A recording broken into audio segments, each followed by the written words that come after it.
So the other day I caught up with a film that came out not too long ago. It's called Ebony and Ivory. It's a smaller film and it's a very strange one to describe. So I'll just start off by saying this is from the guy who brought us The Greasy Strangler. So if you know, you know.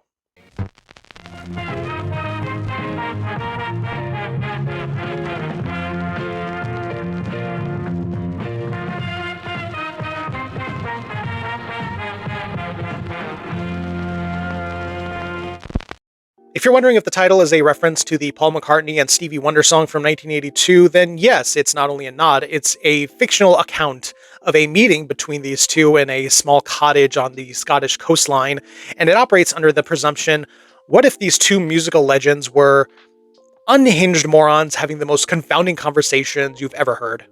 Granted, I don't think you even need to know the context going into the movie because I don't think they ever name the musicians or even overtly reference their body of work. In fact, it's the kind of movie where the context doesn't really matter because I could just drop a scene and you would go, huh, that's very strange, but like, what's the context here? And that's the thing.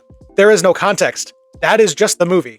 Like with The Greasy Strangler, which was a masterfully orchestrated assault on the very idea of good taste, Ebony and Ivory is filled with incredibly quotable curses, long-winded tangents that go absolutely nowhere, very surreal sequences, and even some, let's just say, bizarre moments involving sheep.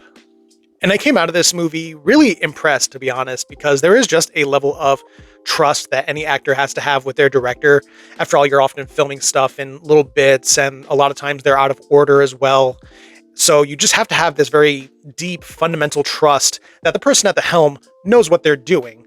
And the way that writer-director Jim Hosking is able to steer this ship with so much clarity and purpose and intention with the filmmaking and the way he directs these actors is kind of mind-blowing to me. I found myself cackling throughout a lot of this film, but I do have to make it clear that this is very much like an anti-comedy. I'm not a huge fan of that label, but it does kind of apply here. It really sets the sort of expectation of what kind of movie this is. There's no real jokes here. The humor just comes from the sort of awkwardness, the weirdness of it all, and the sort of state of shock you just find yourself in as you kind of think to yourself, how could anyone possibly come up with any of this, let alone be given so much money to make this into a feature film? It might still be playing in select theaters, but it is currently available to rent online. So if this sounds intriguing to you, proceed with caution.